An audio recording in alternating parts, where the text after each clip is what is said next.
Hi అండి. అందరికీ నమస్కారం. Welcome to my channel. ఈ వీడియోలో ఏపీ ప్రభుత్వ ఉద్యోగ పెన్షనర్లకు డీఏ, టీఆర్ బకాయిలు పెండింగ్ బకాయిలు జమయ్యే తాజా సమాచారం గురించి వీడియోలో తెలుసుకుందాము.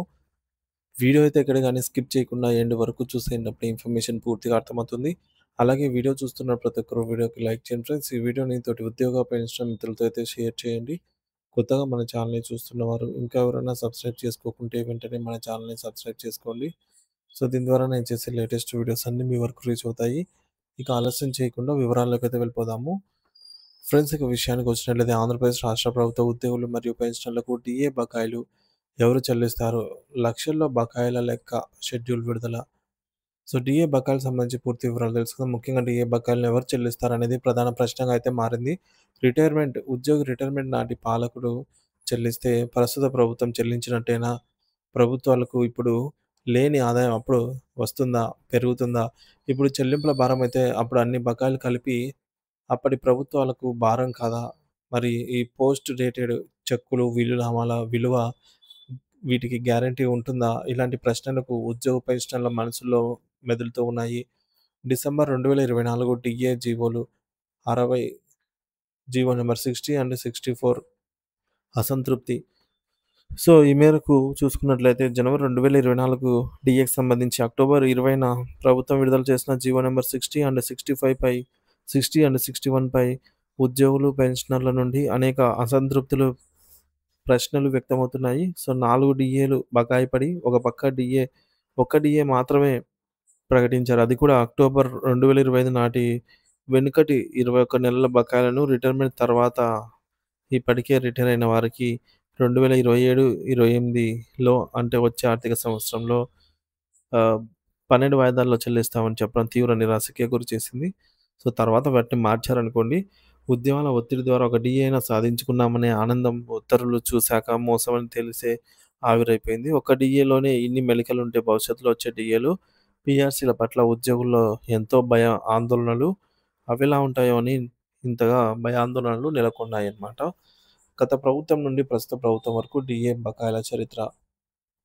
గత ప్రభుత్వం 2018 జూలై 1 నుండి 2022 జనవరి 1 వరకు బకాయి పడగా 8 నెలల్లో 3 డీఏలను కరోనా సమయంలో మాఫీ చేసి పీఆర్సీ అమలు సందర్భంగా 5 డీఏల ఆర్థిక భారం పీఆర్సీ పెరుగుదలగా చూపించింది. అప్పటి నుంచి పాలకుల రాజకీయ అవసరాలను బట్టి ఏ డీఏ ఎప్పుడు ప్రకటిస్తారో, ఎప్పటి నుంచి చెల్లిస్తారో, ఎన్ని వాయిదాల్లో చెల్లిస్తారో, ఏ డీఏ రావాలో ఎప్పుడు కలుస్తుందో తెలియని పరిస్థితికి వచ్చింది. జీవోలలో పేర్కొన్నట్లు కూడా బకాయిలు చెల్లించలేదు. ఒక్కో డీఏ 4 వాయిదాల్లో ఎప్పుడెప్పుడు చెల్లించే ట్రెండ్ మొదలైంది. అంటే ఎప్పుడెప్పుడో చెల్లించేటట్టుగా ట్రెండ్ సృష్టిస్తూ ఉంది. ఇక 2024 ఫిబ్రవరిలో గత ప్రభుత్వం జేఏసీ సంఘాలతో సమావేశమై రూ. 34,00,00,000 PRC arrears, DA arrears, surrender లీవ్‌లు, పీఎఫ్, ఉద్యోగ విరమణ బెనిఫిట్స్, జీఐఎస్, మెడికల్ బిల్స్ తదితర బకాయిలు ఉద్యోగ పెన్షనర్ల బకాయిలు పడినట్టుగా లెక్కలు చెప్పింది. ఎన్నికలకు ముందు కొన్ని బకాయిలు లెక్కించి మిగిలిన బకాయిలను చెల్లింపులను రాబోయే ప్రభుత్వాలపైన నెట్టివేసింది. ప్రస్తుత ప్రభుత్వం మరియు దీపావళి కానుక. ప్రస్తుత ప్రభుత్వం 2024 జనవరి నుండి 2025 జూలై వరకు చెల్లించాల్సిన 4 డీఏలకు గాను పీఆర్సీ ఇతర సమస్యలకు సంబంధించి మంత్రుల కమిటీ వేసి జేఏసీ సంఘాలతో చర్చించి ముఖ్యమంత్రి సమక్షంలో డీఏ ప్రకటన చేసింది. ఉద్యోగుల ఆర్థిక డిమాండ్లను పరిష్కరించాలని మనసులో ఉన్న రాష్ట్ర ఆర్థిక పరిస్థితి కారణంగా అటు లెక్కలు చెప్పి ముఖ్యమంత్రి దీపావళి కానుకగా ఒక డీఏనే ప్రకటించడం జరిగింది. సో, ఈ యొక్క దీపావళి కానుక అనేది ప్రభుత్వ ఉద్యోగ సంఘాల నాయకుల సాంప్రదాయంగా భాషగా మారిపోయింది. సో, ధరల పెరుగుదల సూచికకు అనుగుణంగా రావాల్సిన డీఏ పాలకుల పక్షాన మీడియాలో బొనాంజాగా ప్రచారమవుతోంది. సో, యాక్చువల్‌గా రావాల్సిన దాన్ని పండుగల కానుకగా, గిఫ్ట్‌గా ఇట్లా చెప్తున్నారు అనైతే. కానుక అనేది వారి ఇష్టాయిష్టాలతో ఇచ్చేది అభిమానంపై ఆధారపడి ఉంటుంది.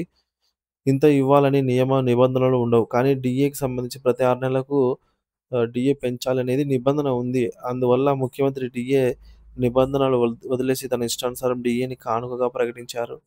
డీఏ ప్రకటనలో మాయ మరియు మోసపూరిత ఉత్తర్వులు. అయితే డీఏ ప్రకటనలో ప్రభుత్వం మాయ ఉత్తర్వులు వస్తే కానీ అర్థం కాలేదు. ప్రభుత్వ సంఘాలతో గానీ, మీడియా ప్రకటనలు చేసినప్పుడు గానీ ఈ విషయం గోప్యంగా ఉంచబడింది.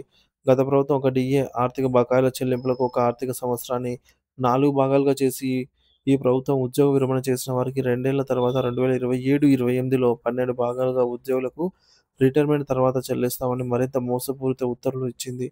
మరి పీఆర్సీ అయినా, డీఏలైనా ధరల సూచీని బట్టి ఈ మేరకు రాబట్టే పోరాటాలు చేయాలి. రాష్ట్ర ప్రభుత్వం డీఏ చెల్లింపులలో బకాయిలను ఉద్యోగ విరమణ తర్వాత చెల్లిస్తామని ప్రమాదమైన ట్రెండ్‌ను రాష్ట్ర జేఏసీ నాయకులు ప్రతిఘటించారు. డీఏ ఉత్తర్వుల సవరణకై పట్టుబట్టాలి. ఉద్యోగుల ఇతర డిమాండ్ల పరిష్కారానికి ఐక్యంగా పోరాడాల్సి వస్తోందని యూటీఎఫ్ రాష్ట్ర పూర్వ అధ్యక్షుడు, ఏపీ జేఏసీ పూర్వ సెక్రటరీ జనరల్ ఈ విధంగా ఆర్టికల్‌ను పబ్లిష్ చేయడం అయితే జరిగింది.